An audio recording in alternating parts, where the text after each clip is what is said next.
ఆలోచన విధానంలో లోపం ఉంది. అసలు స్త్రీకి ఆ వాల్యూ ఇవ్వట్లేదు. ఆ పిల్లని మీరు ఇందాక అన్నట్టుగా వాళ్ళని హెరాస్ చేసి ఆ పిల్ల సూసైడ్ చేసుకుని చచ్చిపోయేలాగా అంత హెరాస్ చేస్తున్నారు. అంత దాకా ఎందుకు ఎడుతుంది? ఇన్ఫాక్ట్ సూసైడ్ చేసి హెరాస్మెంట్ అంత దాకా ఎందుకు హెరాస్మెంట్ చేస్తున్నారంటే వదిలించుకుంటే ఇప్పుడు మన చట్టాలు కూడా ఎన్నో చట్టాలు ఉన్నాయి మహిళలకు సంబంధించి. వరకట్నం చట్టం ఎప్పుడు 1978లో మెయిన్గా వచ్చింది. అప్పటి నుంచి ఉంటే కూడా అందరికి ఏంటంటే ఇప్పుడు ఈ చట్టాలు ఎన్నున్నా చట్టాలు స్ట్రిక్ట్గా లేవు. చట్టాల్లో లూప్ హోల్స్ వెతుక్కుంటున్నారు. ఈ విధంగా ఈ లూప్ హోల్స్ ఉన్నాయి కదా, దీనిలో మనం బయటికి రావచ్చు. ఈ చట్ట వ్యతిరేక కార్యక్రమం చేసినప్పుడు ఇప్పుడు దీంట్లో 7 years ఇంప్రిజన్మెంట్ పెట్టారు అప్పట్లో 1976లో. యాక్చువల్లీ 7 సంవత్సరాలు పెడితే 6 సంవత్సరాలకైనా తర్వాత 2 yearsలోనే బయటకు వచ్చేస్తున్నారు. ఏదో విధంగా మేనేజ్ చేసి లోపలికి వెళ్ళి అన్ని రోజులు ఉండేది కాకుండా ఇప్పుడు మనం చూస్తున్నాం ఎన్ని డౌరీ కేసు వచ్చినా కూడా ఆ కేసెస్ అన్నీ పోలీసుల కంప్లైంట్ నుంచి 498 చేసి తర్వాత అవి కోర్టుకు వెళ్ళి కోర్టు నుంచి మళ్ళీ శిక్ష పడేంత వరకు ఎన్నో రోజులు వేధించి ఆవేదన ఇంకా ఎక్కువైపోయింది. మొగుడు పెట్టే బాధ ఇంకోటి ఇంకో కొత్త రూపం ఇంకో మొగుడులాగా ఆ విధంగా ఇంకో కొత్త బాధ వచ్చేసింది. అయితే ఈ విధంగా చట్టాల్లో మన నిర్లక్ష్యత. They should be fast track courts. ఎంతో క్విక్గా మనము సమాధానం చెప్తే బాగుంటుంది. ఇప్పుడు చాలా దేశాల్లో వాళ్ళ చట్టాలు అంతా ఏ విధంగా అంటే వాడు ఇదే ముస్లిం కంట్రీస్లోనే వ్యభిచరించే వాడిని అక్కడే రాళ్లతో కొట్టి చంపుతున్నారు. అంటే ఇది ఆ రోజులు ఎప్పుడప్పుడు పూర్వకాలంలో జరిగేవి. అయినా ఈ రోజు కూడా వాళ్ళు కాలు చేయికి నరికేసి అందరి ముందు తీసుకొచ్చి బహిరంగంగా వాళ్ళని వీళ్ళు వ్యభిచారం చేస్తారని చెప్పి వీళ్ళు తిట్టి కొట్టి చేయడం అవన్నీ చేయడంతో వాళ్ళకు ఒక భయం అనేది ఉండిపోయింది. అటువంటిది నేను అనుకుంటా మనకు మెత్తగా నెమ్మదిగా చెప్తుంటే మన వాళ్ళకి నెతికెక్కట్లేదు. అయితే ఏంటంటే వాళ్ళు ఏ విధంగా ఇమ్మీడియట్గా చర్య తీసుకుంటున్నామంటే వాళ్ళకి భయం ఉంటుంది. అప్పుడు భయం ఉంటుంది. వెంటనే పెద్ద లాంగ్ ప్రాసెస్ ఉండకుండా వెంటనే జైల్లో పడేసారు. 7 సంవత్సరాల తర్వాత నువ్వు బయటకు రావద్దు అంతే అక్కడే. కానీ ఈ మధ్య కాలంలో బయటకు వచ్చేస్తాం కదా. నేను సెంట్రల్ జైల్ అడ్వైజరీ కమిటీలో ఉన్నా అప్పుడు.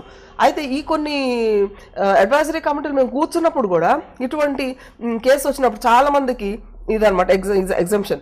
ఓకే ఏదో 2-3 సంవత్సరాలు అయిపోయింది కదా, ఏదో చేసేస్తాము వదిలేస్తాము, ఏదో లేకపోతే ప్రెసిడెంట్ ఆఫ్ ఇండియా మర్డరర్స్ అందరు బయటకు వస్తున్నట్టు ఇక్కడ కూడా పార్డనింగ్ ఆ విధంగా పార్డన్ చేసేసి వీళ్ళు బయటకు వచ్చేస్తారు. 2 years కదా జైల్లో గడిపేది. నాకేం భయం, ఈవెన్ చంపినా కాల్చినా ఏం చేసినా కూడా 2 yearsలో బయటకు వచ్చేస్తాను, అయిపోయింది. ఎట్లా మేనేజ్ చేస్తాను.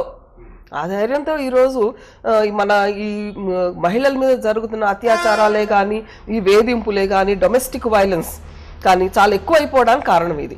డౌరీ తీసుకునే దగ్గర నుంచే ఒక పక్కన మనకేమో ప్రేమించి పెళ్లి చేసుకోలేదని వేధించే వెధవలు కొందరు ఉంటే, పెళ్లి చేసుకున్న తర్వాత డౌరీ తీసుకురాలేదు కట్నం లేదని చెప్పి ఇంకొందరు బాధ పెడితే, అది కూడా కాకుండా ఇంకా డొమెస్టిక్ వైలెన్స్లో ప్రతిరోజు ఏదో ఒక విధంగా తిట్టడం కొట్టడము, చాలా చీప్గా చూడడము, ఇంట్లోంచి బయటకు నెట్టేయడము, ఇటువంటి కార్యకలాపాలు చేస్తున్న వాళ్ళు కూడా చాలామంది ఉంటున్నారు.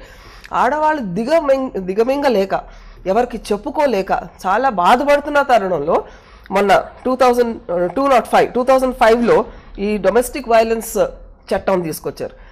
ఈ చట్ట ప్రకారం ఈ చట్టం ఎంత చక్కని చట్టం అంటే మహిళలకి ఇది ఒక మంచి వరం లాంటిది. అయినప్పటికీ ఏమైపోయిందంటే ఇది అమలు పరిచే దగ్గర గవర్నమెంట్ తరఫు నుంచి ఆ సంబంధించిన అధికారులు ఎవరైతే ఉన్నారో వాళ్ళు project directors women and child welfare department నుంచి వాళ్ళు మొత్తం వాళ్ళ మీద ఎంత బరువు పెట్టేశారంటే అక్కడ ఉమెన్ అండ్ చైల్డ్ వెల్ఫేర్ డిపార్ట్మెంట్లో ఉన్న ప్రాబ్లమ్స్ అన్ని చూసుకోవాలి, అక్కడ వర్క్ అంతా చూసుకొని మళ్ళీ ఈ అడిషనల్ చట్టం తీసుకొచ్చినందుకు ఈ చట్ట పనులు కూడా వీళ్ళే చేస్తున్నారు. దాని బదులు కౌన్సిలర్స్ని పెట్టి, అడ్వకేట్స్ని కూడా తీసుకోవచ్చు, లేడీ కౌన్సిలర్స్ని పెట్టి అక్కడ డిస్ప్యూట్ వీళ్ళకి ఉన్న ప్రాబ్లము సాల్వ్ చేయడమే కాకుండా కోర్టు దాకా పోయిందంటే వాళ్ళకు చూసుకునేదాకా కొంత వాళ్ళ బరువు తక్కువ చేస్తే వాళ్ళు టేకప్ చేయగలుగుతారు. వాళ్ళ మీద ఒక అమాంతంగా వాళ్ళ మీద అంత బరువు వేసే వరకల్లా ప్రాజెక్ట్ డైరెక్టర్స్ కూడా నెమ్మదిగా నత్తనడకను మామూలుగా కొంత చేయడం, నామమార్థంగా చేయడం జరుగుతూ ఉంది అంతే. ఇప్పుడు నేను ఉన్నప్పుడు మహిళా కమిషన్ చైర్పర్సన్గా ఉన్నప్పుడు నేను డిస్ట్రిక్ట్స్ అంతా వెళ్ళి నేను అందరితో మాట్లాడి చెప్పి డొమెస్టిక్ వైలెన్స్ యాక్ట్ ఇది ఎట్లా దాని గురించి అన్ని చెప్పేసి అంత బాగా వెళ్ళి అన్ని చేశాను. అప్పట్లో బాగా స్పీడ్గా పోయింది. Andhra Pradesh was number 1 wear with regard to crimes as well as implementation of domestic violence act.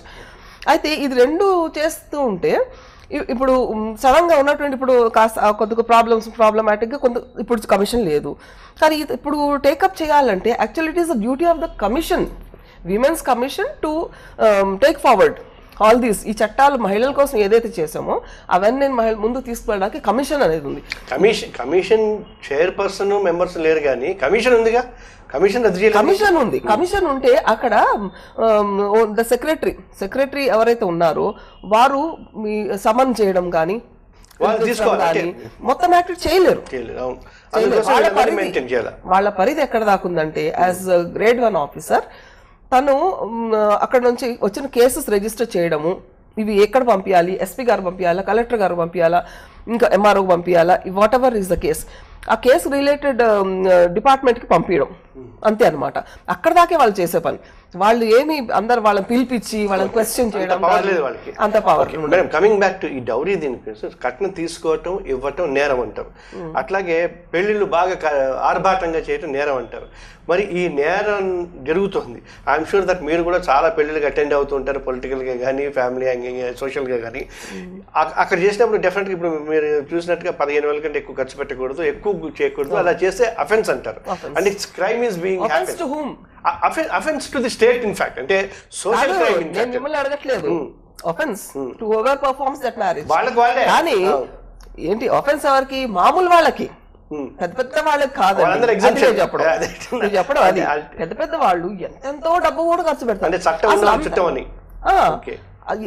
Because they don't come under the purview of law. ఎందుకు most of them, I'm sorry to say that, డబ్బులున్న వాళ్ళందరూ చాలా డబ్బులున్న వాళ్ళు చాలా డబ్బు వెదజల్లి ఎంతో ఆర్భాటంగా పెళ్లిళ్ళు చేస్తూ ఉంటారు. మళ్ళీ ఎంత డబ్బు ఇస్తారో వెనక అదంతా మనకు తెలియదు. ఇందాక నుంచి మీరు అంటున్నట్టుగా స్త్రీల రక్షణ కోసం చేసిన చట్టాలు అమలుకు నోచుకోవట్లేదు, ఉన్నాయి కానీ అన్నట్టు. అలాగే ఇందాక మనం ఇంటర్వ్యూ చేస్తున్నప్పుడు అక్కడ కరెంటు పోయింది అంటే అర్ధాంతరంగా అథారిటీస్ వాళ్ళ చిత్తశుద్ధి లేకనా ఇంకోట స్త్రీలకి సంబంధించిన రక్షణకి సంబంధించినది. సో అందుకోసం మళ్ళీ ఇక్కడికి వచ్చాం. లక్కీగా ఈ కార్యక్రమానికి మనం ఆకాశంలో సగం అనుకున్నాం అని టైటిల్ కూడా పెట్టుకున్నాం కాబట్టి సరే ఆకాశాన్ని చూస్తూ ఈ కార్యక్రమాన్ని మిగతా కార్యక్రమాన్ని మొదలు పెడదాం. ఇందాక మీరు అన్నట్టుగా ఇంత ఆర్భాటంగా పెళ్లి చేయడానికి కారణం ఏంటి, దానికి రీజన్ ఏంటి, ఎందుకు ఇట్లా జరుగుతుంది?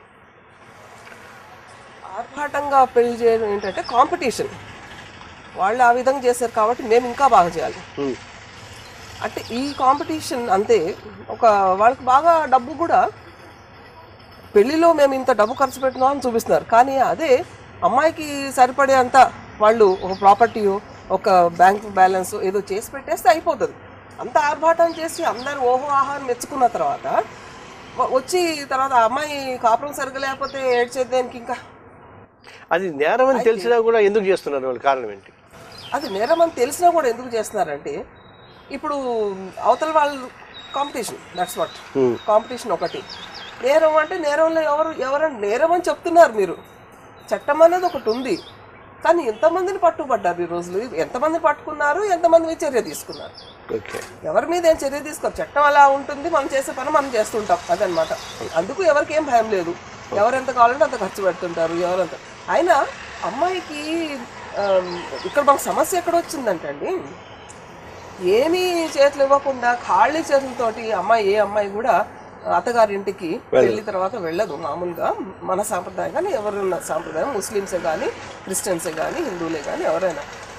కానీ ఇక్కడ వచ్చిన తంట ఎక్కడ అంటే ఇచ్చిన దానికన్నా ఇంకా ఎక్కువ మీరు ఇంతే ఇచ్చారా, మీరు ఇంకా ఎక్కువ ఇవ్వాలని, మీ ఇంకో అమ్మాయికి ఎక్కువ ఇచ్చారు మాకు ఇంకా ఎక్కువ ఇవ్వాలని. అంటే ఒక 5 మంది అమ్మాయిలు ఉంటే వాళ్ళకి అందరికీ కట్నం ఇస్తూ పోవాలంటే తర్వాత తల్లిదండ్రుల సంగతి ఏం కావాలన్నది ఆలోచన చేయట్లేదు. కానీ ఆర్భాటంగా చేసే వాళ్ళ విషయం అసలు చాలా చట్టపరంగా చర్య తీసుకోలేము మనము. కాకపోతే వాళ్ళకే ఒక they should have moral responsibility towards society. Okay, అటువంటి పెళ్ళిళ్ళకి మరి మీరు వెళ్తారా, మీరు వెళ్ళి ఆ నేరాన్ని ఎంకరేజ్ చేస్తారా?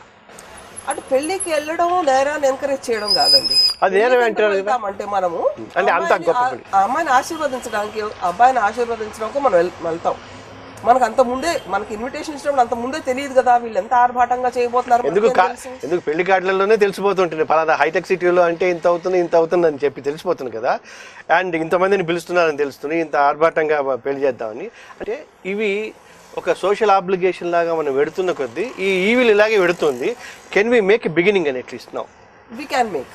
ఎట్లా అంటే మన వాళ్ళకి ఒక ఫీలింగ్ రావాలి. ఇప్పుడు పెళ్లి చేసే వాళ్ళు ఇంత ఆర్భాటం చేస్తే ఎవరి కోసం ఈ ఆర్భాటం? అంటే ఎవరు మెప్పు పొందడానికి? మీకేంటి జనంలో పబ్లిక్లో మెప్పు పొందాలని మీకుంది కాబట్టి ఇంత ఆర్భాటంగా చేస్తే చాలా గొప్పగా చేశారు అనుకుంటారని.